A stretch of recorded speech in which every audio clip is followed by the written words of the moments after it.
Mi novio me humilló en nuestro aniversario, revelando mis orígenes humildes delante de todos. Con el corazón destrozado, tomé una decisión impulsiva. Gasté 200,000 pesos de su tarjeta en París. Lo que comenzó como venganza se transformó en un viaje de autodescubrimiento. Entre cafés parisinos y calles encantadoras, redescubrí mi valor más allá de las apariencias. Prepárense para una historia de dignidad reconquistada que tocará su corazón. Dejen su like, suscríbanse al canal y comenten desde dónde están viendo.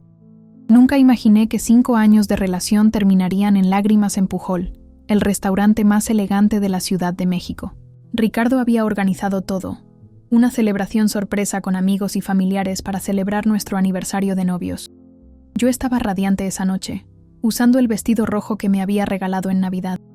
Mi cabello estaba impecable, resultado de horas en el salón de belleza. Quería estar perfecta para él, para nosotros. Fue después de la champaña, cuando los meseros ya servían el postre, que todo se derrumbó. Ricardo alzó su copa, sonrió a los invitados y comenzó lo que parecía ser un brindis romántico. «Elena es una mujer increíble», dijo él, y mi corazón se aceleró de orgullo. Quiero que todos sepan cuánto admiro su trayectoria.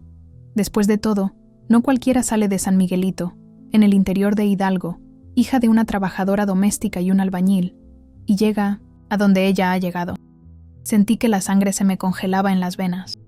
Nunca oculto mis orígenes, pero tampoco los expongo como atracción de circo. Ricardo continuó, detallando cómo llegaba a la escuela sin los útiles adecuados, cómo trabajaba vendiendo antojitos a los 10 años, cómo mi primer empleo fue limpiando casas a los 14. Con cada detalle expuesto, me hundía más en la silla. No eran mentiras, eran verdades íntimas, compartidas en momentos de vulnerabilidad, jamás para ser exhibidas como trofeos de su caridad. Y mírenla ahora, hoy es empresaria, tiene su propio negocio. Un verdadero ejemplo de superación. Yo la ayudé, claro. Le presenté los contactos correctos, le abrí algunas puertas, pero el mérito es todo suyo. Fue cuando posó la mano en mi hombro, en un gesto que para los demás parecía cariñoso, pero que para mí pesaba como plomo, que me di cuenta, aquello no era un elogio.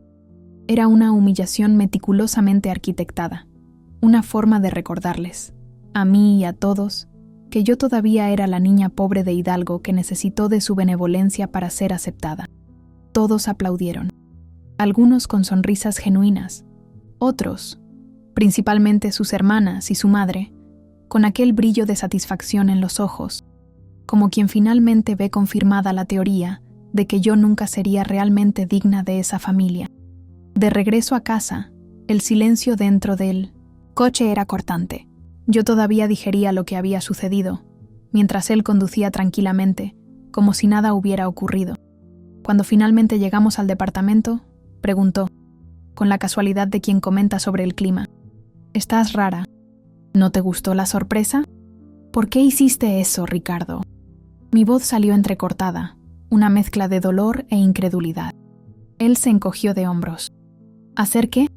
Te elogié. Les mostré a todos cómo evolucionaste, cómo superaste tus dificultades. Me humillaste. Expusiste partes de mi vida que compartí contigo en confianza. Ricardo rió. Esa risa condescendiente que ahora me daba cuenta, siempre usaba cuando yo exageraba. Qué drama, Elena. Todo el mundo ya sabe que vienes de una familia humilde. No es secreto para nadie. Una cosa es que sepan que vengo de una familia humilde. Otra es que narres las dificultades de mi infancia durante una cena de celebración, como si mi vida fuera una historia inspiradora de telenovela. Estás siendo injusta. Yo quería exactamente lo opuesto, mostrar lo admirable que eres. Quien no vive el peso de la desigualdad no entiende cómo marca. Ricardo nunca entendería. Para él, hijo de una familia tradicional de la Ciudad de México, dueño de una constructora heredada del padre, mi trayectoria era apenas una historia curiosa para contar a los amigos, demostrando su propia benevolencia al elegir a una chica de provincia que la hizo como novia. Fui al baño y me miré en el espejo. A los 45 años, mi rostro aún mantenía la belleza que tanto agradaba a Ricardo, aunque él siempre se encargara de sugerir tratamientos, procedimientos, formas de mejorar aún más. Presioné las manos contra el lavabo de mármol y respiré hondo, tratando de contener las lágrimas. No por primera vez, la voz de mi madre resonó en mi mente. Nadie da nada gratis, mi hija, especialmente un hombre rico. Esa noche, dormí en el cuarto de huéspedes. A la mañana siguiente, Ricardo salió temprano para una reunión, dejando sobre la mesa de la cocina una tarjeta con flores. Perdón si te lastimé ayer. No fue intencional. Cómprate algo bonito. Con amor, R. A la tarjeta, como respuesta automática a cualquier conflicto, estaba su tarjeta de crédito Black, esa que decía ser para emergencias. Su forma usual de resolver problemas era con dinero. Un anillo de diamantes después de una discusión sobre sus miradas a otras mujeres. Un fin de semana en Valle de Bravo, cuando descubrí mensajes sospechosos en su celular. Una tarjeta platino cuando cuestioné su ausencia en el cumpleaños de mi madre. Miré ese pedazo de plástico negro sobre la mesa y algo se rompió dentro de mí. 5 años de pequeñas humillaciones, de sentir que necesitaba probar constantemente mi valor, de ser tratada como un proyecto de caridad exitoso. 5 años fingiendo no notar las miradas de desdén de su familia, las bromas sobre mi acento que nunca perdí completamente, los comentarios inocentes sobre cómo había aprendido rápido las costumbres de la alta sociedad. Tomé mi celular y vi un mensaje suyo. ¿Cenamos fuera hoy? Podemos ir a ese japonés que te gusta. Típico de Ricardo. Nunca una disculpa real. Nunca una conversación honesta sobre el problema. Solo un gesto material para barrer el conflicto bajo la alfombra. Fue en ese momento que tomé una decisión, impulsiva, de esas que cambian el rumbo de una vida. Llamé a mi asistente en la oficina. Carla, voy a necesitar unas semanas fuera. ¿Puedes encargarte de los proyectos en curso? Programaré una reunión virtual más tarde para explicar los detalles. Enseguida, abrí la aplicación de la aerolínea. Había un vuelo a París saliendo en 4 horas. Sin pensarlo 2 veces, compré el boleto. Clase ejecutiva. Después de todo, si iba a usar su tarjeta para emergencias, esta ciertamente calificaba como una. En menos de 1 hora, hice las maletas. No llevé mucho. Algo de ropa, documentos esenciales, artículos de higiene, lo suficiente para algunas semanas. Dejé las joyas que él me había dado sobre la cama, con excepción del reloj que había comprado con mi propio dinero, en celebración del primer contrato grande de mi empresa de eventos. Antes de salir, dudé por un momento. Lo que estaba haciendo era una locura, irresponsable, posiblemente hasta delictivo, considerando que estaba a punto de usar su tarjeta sin permiso explícito. Pero entonces recordé la cena, las sonrisas satisfechas de su familia, la manera en que él minimizó todo lo que conquisté, atribuyendo mi éxito a su generosidad. Tomé la tarjeta, cerré la puerta del departamento y no miré atrás. En el aeropuerto, a cada paso que daba hacia el embarque, sentía una mezcla contradictoria, de liberación y culpa. La voz de la razón gritaba que estaba tirando por la borda 5 años de relación por un solo incidente. Pero mi corazón sabía que no era solo un incidente. Era la gota que derramó el vaso de un océano de pequeñas humillaciones cotidianas. Durante el vuelo, pedí champaña. No por celebración, sino porque necesitaba algo para calmar mis nervios. Con cada sorbo, revisitaba mentalmente los momentos en que debía haber notado las señales, como cuando conocí a su madre, y ella, después de examinarme de arriba a abajo, comentó: Ricardo siempre ha tenido un corazón generoso. O cuando su hermana mayor, en una comida de domingo, preguntó con falsa inocencia: ¿y cómo se llamaba? Ese pueblito donde naciste. Es tan difícil localizar esos lugares pequeños en el mapa. Cerré los ojos y me permití hundirme en el cómodo asiento de la clase ejecutiva. Tendría tiempo suficiente para preocuparme por las consecuencias cuando aterrizara en París. Por ahora, solo quería la sensación de estar volando lejos. No solo de Ricardo, sino de la mujer en la que me había convertido a su lado, insegura, eternamente agradecida, constantemente buscando aprobación. Cuando el avión aterrizó en 1790, Charles de Gaulle, ya era de mañana en París. Tomé un taxi y, sin ninguna planeación previa, pedí que me llevara al Hotel Plaza Athénée, uno de los más lujosos de la ciudad, que ya había visto en películas. Si iba a gastar el dinero, de Ricardo, que fuera con estilo. En el mostrador de la recepción, cuando presenté la tarjeta Black, el empleado no parpadeó. Seguramente estaba acostumbrado a turistas ricas. Fui conducida a una suite con vista a la Torre Eiffel. 2.500 euros por noche. Una cantidad absurda que, en otro momento de mi vida, me haría tragar saliva. Pero en ese momento, cada euro gastado era una pequeña venganza. La suite era deslumbrante, con su decoración clásica francesa, muebles antiguos y un baño de mármol más grande que mi primer departamento. Abrí las cortinas y me quedé allí, parada, observando la Torre Eiffel a lo lejos. París, la ciudad de los amantes, irónicamente atestiguando el fin traumático de mi relación. Tomé un baño largo. Me puse uno de los pocos vestidos que había traído y bajé a explorar la ciudad. Mi francés era limitado a bonjour y merci, pero eso no me impidió caminar sin rumbo por las calles parisinas, absorbiendo cada detalle. Los edificios históricos, los cafés en las aceras, los parisinos elegantes con sus perros pequeños y sus expresiones aburridas. En la Avenue Montaigne me detuve frente a Dior. Nunca me había permitido entrar en una tienda de esas. Incluso después de que mi negocio comenzara a dar ganancias, mantuve hábitos frugales, resultado de una infancia donde cada centavo se contaba 3 veces antes de ser gastado. Pero ahora, con la tarjeta de Ricardo en el bolsillo, empujé la puerta y entré. 2 horas y 12.000 euros después, salí de Dior cargando bolsas con un vestido, 2 pares de zapatos y un bolso. La sensación era surrealista, una mezcla de euforia vengativa y culpa persistente. Continué mi peregrinación por el templo del consumo que es París. Chanel, Louis Vuitton, Hermès. En cada tienda, la misma rutina: elegir los artículos más caros, presentar la tarjeta de Ricardo, salir cargada de bolsas. Al final del día, exhausta por el jet lag y la maratón de compras, volví al hotel. En la recepción, un mensaje me esperaba. Mi celular tenía decenas de llamadas perdidas de Ricardo. Ignoré todas. En lugar de eso, tomé fotos de mis nuevas adquisiciones esparcidas sobre la cama king size y las publiqué en redes sociales con la leyenda: nuevo capítulo, nueva vida. París me recibe con los brazos abiertos. Sabía que él lo vería. Sabía que entendería el mensaje implícito.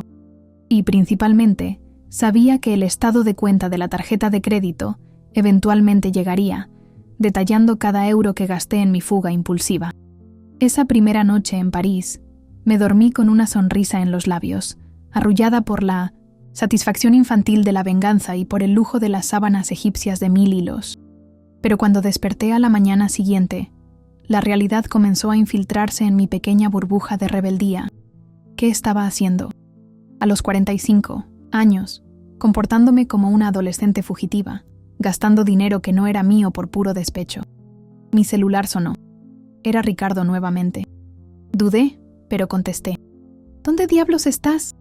Su voz temblaba de ira contenida. En París, respondí con una calma que no sentía. Necesitaba tiempo para pensar. ¿Con mi tarjeta de crédito? ¿Perdiste la cabeza? Ya vi tus compras. Elena, eso es robo. Considéralo un regalo de aniversario de novios.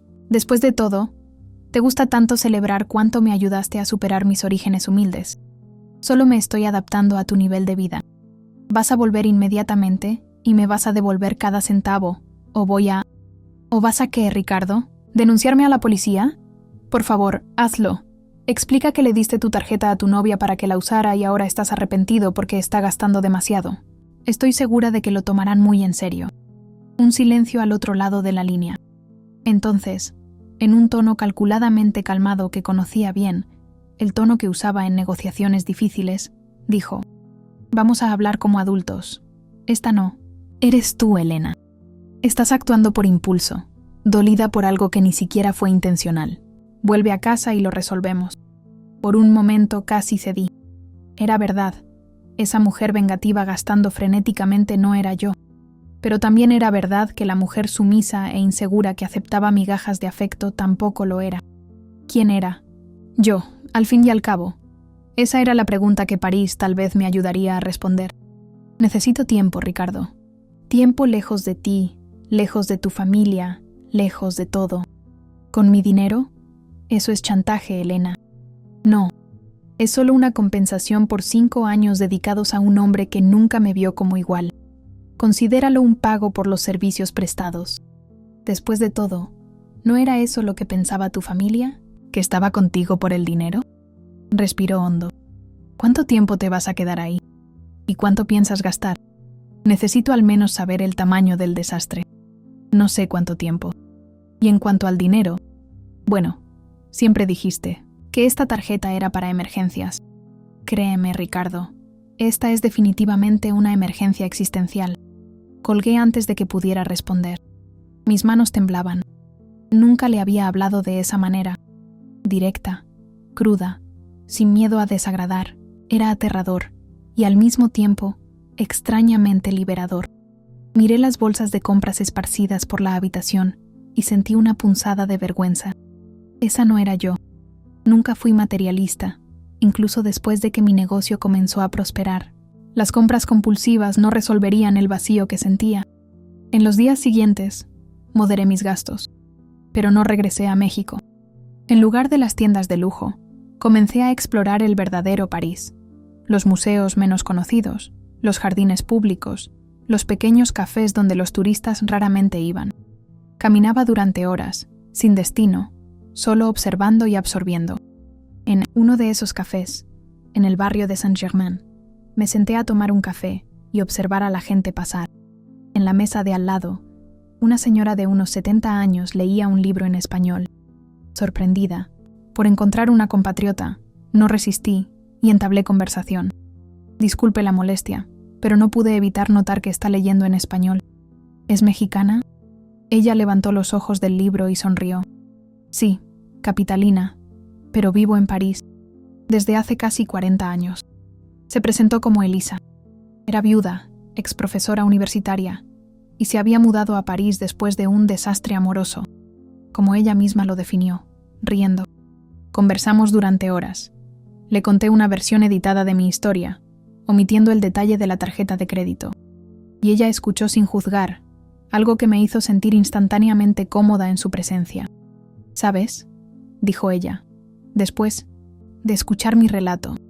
También vine a París huyendo de un hombre, solo que en mi caso era mi esposo, que me cambió por su secretaria después de 20 años de matrimonio. Pensé que moriría de disgusto. Y aquí estoy, 40 años después, más viva que nunca. Al final de la tarde, intercambiamos números de teléfono. Antes de despedirnos, me miró seriamente. París tiene ese efecto en las personas, especialmente en las mujeres heridas. La ciudad acoge, consuela y después transforma. Déjate llevar por ella. Volví al hotel pensando en las palabras de mi Elisa. París como un refugio para corazones rotos. ¿Cuántas mujeres antes que yo habían caminado por las mismas calles, cargando dolores similares? El lujo del Plaza Athénée comenzó a parecerme superficial, una extensión del mundo que había dejado atrás, un mundo de apariencias y estatus.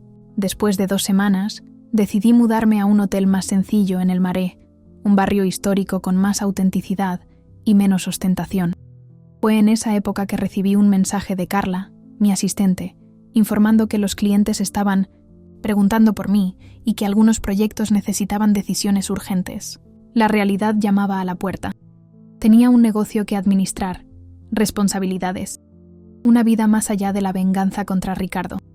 Organicé una videoconferencia con mi equipo. Con la diferencia horaria, tuve que despertar a las 5 de la mañana, pero valió la pena. Ver los rostros familiares de mis empleados me trajo de vuelta a la tierra. Parecían aliviados de verme, incluso a través de la pantalla. Tomé decisiones, delegué tareas, retomé, incluso a distancia, las riendas de la empresa que había construido desde cero. En la 3ª semana en París, recibí una llamada de Elisa. Estoy organizando una pequeña fiesta en casa este sábado. Nada formal, solo algunos amigos para cenar. ¿Te gustaría venir? Acepté la invitación inmediatamente.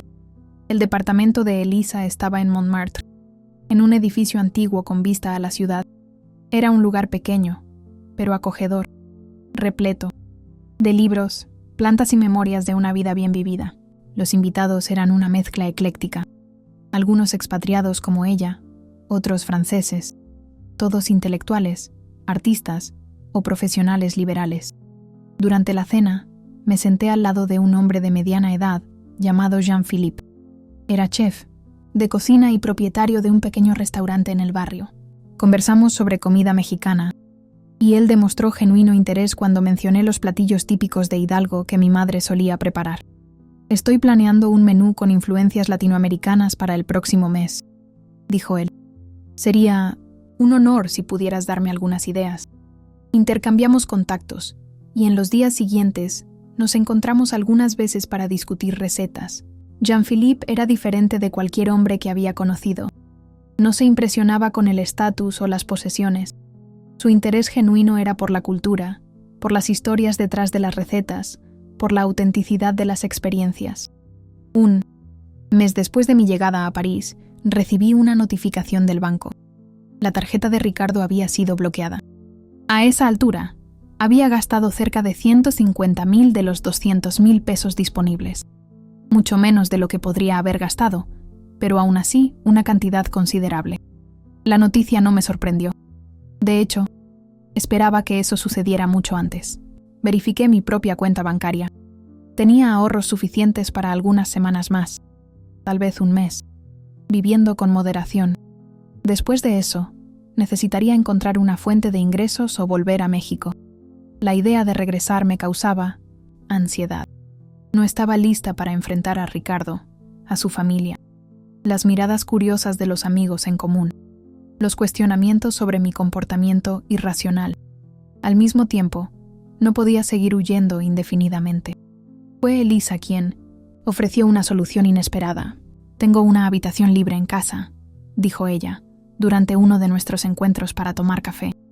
«Mi hija vivía conmigo, pero se mudó a Marsella el mes pasado. La habitación es pequeña, pero cómoda.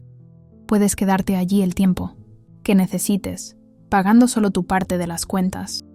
La oferta era tentadora. El departamento de Elisa era modesto, pero encantador, y su compañía se había convertido en un puerto seguro en esos días turbulentos. Acepté, prometiendo que sería una estancia temporal, solo hasta organizar mi regreso a México. En la misma semana en que me mudé al departamento de Elisa, recibí una llamada de Jean-Philippe. «¿Recuerdas que mencioné estar buscando influencias latinoamericanas para mi menú? ¿Te gustaría ayudarme como consultora? Sería un trabajo temporal, 3 días por semana. Nada muy sofisticado, solo compartir tus conocimientos sobre cocina mexicana y ayudar en la elaboración de algunos platillos». La propuesta cayó como anillo al dedo. No solo me daría una ocupación durante mi estancia prolongada, sino también un pequeño ingreso que ayudaría a cubrir mis gastos básicos. Además, la idea de trabajar con comida, algo tan fundamental en mi cultura, tan ligado a mis memorias más antiguas, parecía un retorno a mis raíces. En los días siguientes, me dediqué a este nuevo proyecto con entusiasmo renovado. Le enseñé a Jean-Philippe cómo preparar un auténtico mole oaxaqueño, pan de elote y otros clásicos mexicanos. Él, a su vez, me enseñó técnicas francesas que transformaban ingredientes simples en platillos refinados. La rutina comenzó a tomar forma. Por la mañana, trabajaba remotamente con mi equipo en México. Por la tarde, iba al restaurante de Jean-Philippe. Y por la noche, compartía cenas tranquilas con Elisa, intercambiando historias sobre nuestras vidas, nuestros amores fracasados, nuestros descubrimientos tardíos. Fue durante una de esas cenas que Elisa finalmente contó su historia completa. Su esposo, un empresario respetado, había mantenido un romance con la secretaria durante años. Cuando finalmente lo confrontó, él negó todo, llamándola paranoica. Gaslighting, como se dice hoy. Pero en esa época no había nombre para eso. Él logró convencer a amigos y familiares de que ella estaba mentalmente inestable, y cuando pidió el divorcio, se quedó con la mayor parte de los bienes e incluso la custodia de la hija pequeña. Fue solo después de que vine a París, sin nada y sin nadie, que comencé a entender lo que había sucedido, dijo ella, llenando nuestras copas de vino. Él me había anulado lentamente, a lo largo de los años, minando mi confianza, haciéndome dudar de mí misma. Cuando finalmente logré reaccionar, ya era demasiado tarde. Había perdido todo, incluso mi credibilidad. Sus palabras reverberaron profundamente en mí. ¿No era exactamente lo que Ricardo hacía? De forma más sutil, tal vez, pero igualmente eficaz. Siempre recordándome de dónde venía, siempre posicionándose como mi benefactor, siempre dejando claro que mi lugar en ese mundo era concedido por él. ¿Y cómo reconstruiste tu vida?, pregunté, un paso a la vez. Primero, acepté trabajos de limpieza. Irónicamente, yo, profesora universitaria, limpiando casas para sobrevivir. Después, comencé a dar clases particulares de español. Hice una maestría nuevamente, ya que mi título mexicano no valía mucho aquí. Lentamente fui construyendo una reputación académica. Y lo más importante, aprendí a vivir sola, a amar mi propia compañía. Entendí que la soledad no era un castigo, sino una oportunidad de autoconocimiento. Esa noche, acostada en la pequeña habitación que ahora era mía, reflexioné sobre las palabras de Elisa. ¿Será que también estaba siendo anulada, lentamente, año tras año? ¿Será que mi fuga impulsiva había sido, en verdad, un grito desesperado de autopreservación? Y lo más importante, ¿qué quería para mí de aquí en adelante? Mi celular sonó, interrumpiendo mis pensamientos. Era Ricardo nuevamente. Dudé, pero contesté. «Descubrí dónde estás», dijo él sin preámbulos. «Voy a París mañana». Mi corazón se disparó. ¿Cómo así? ¿Cómo descubriste? ¿Realmente creíste que no lo descubriría?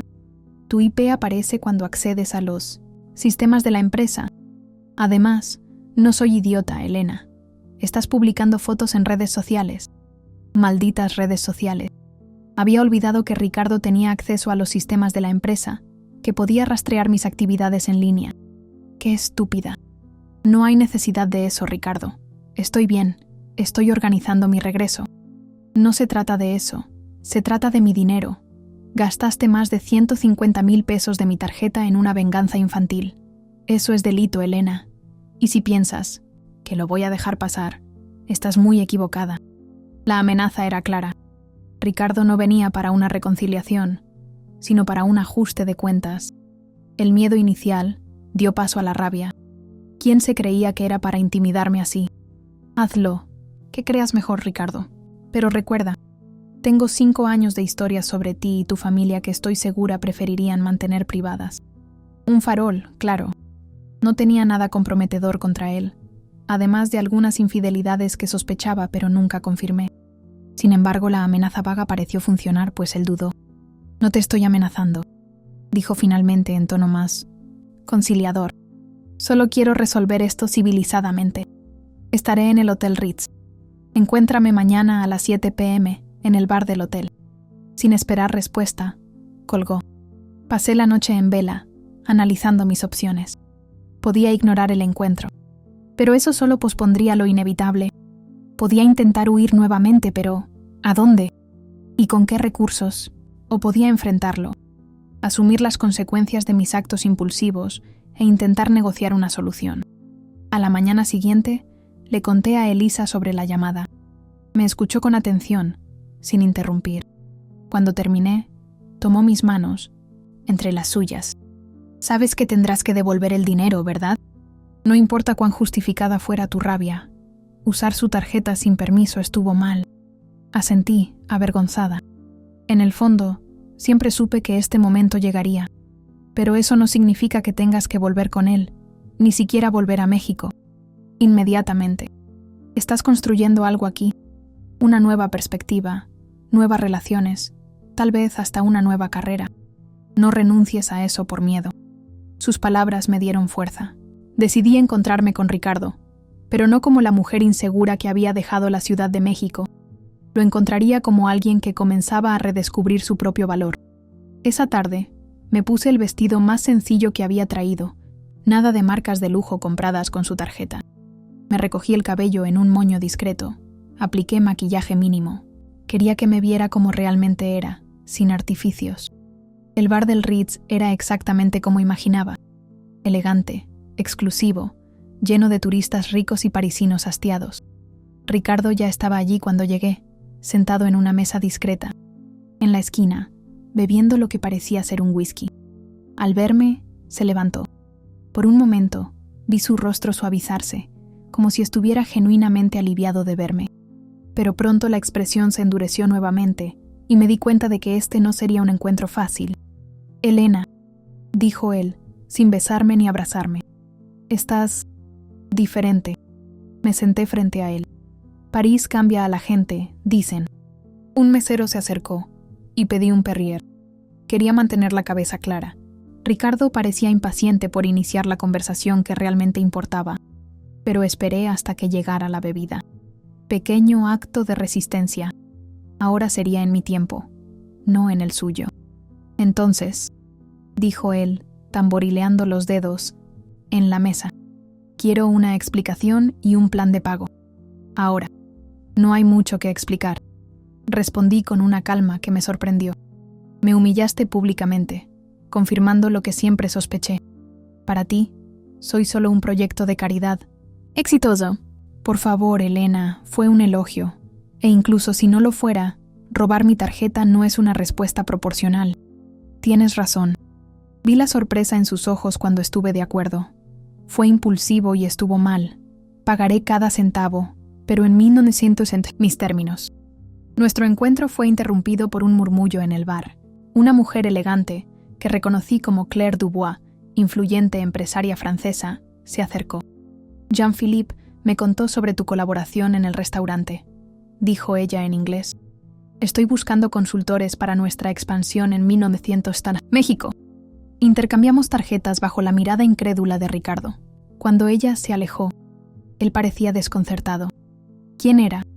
Una oportunidad, respondí simplemente. En las semanas siguientes, mi vida tomó un rumbo inesperado. Claire me ofreció un contrato para auxiliar a marcas francesas en el mercado mexicano.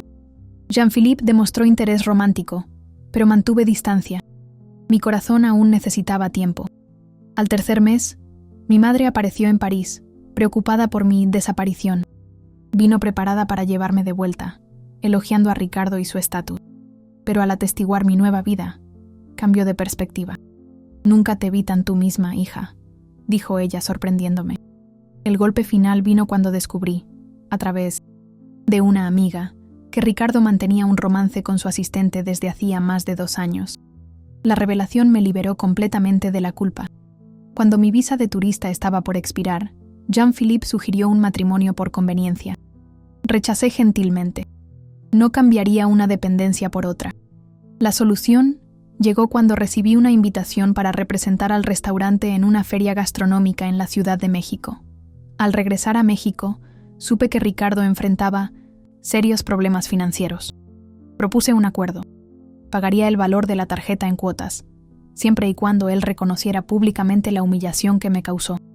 Nuestro último encuentro estuvo marcado no por rencor, sino por un reconocimiento mutuo de que nuestras vidas seguirían caminos distintos. Volví a París por elección, no por fuga. Fundé mi propia agencia conectando empresarios mexicanos y franceses. Rechacé la propuesta de matrimonio, prefiriendo enfrentar los desafíos de la inmigración por mérito propio.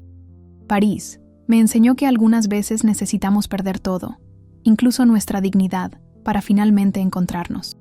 Hoy, a los 65 años, miro hacia atrás y veo que aquellos pesos gastados de la tarjeta de Ricardo no fueron una venganza, fueron el precio de mi liberación.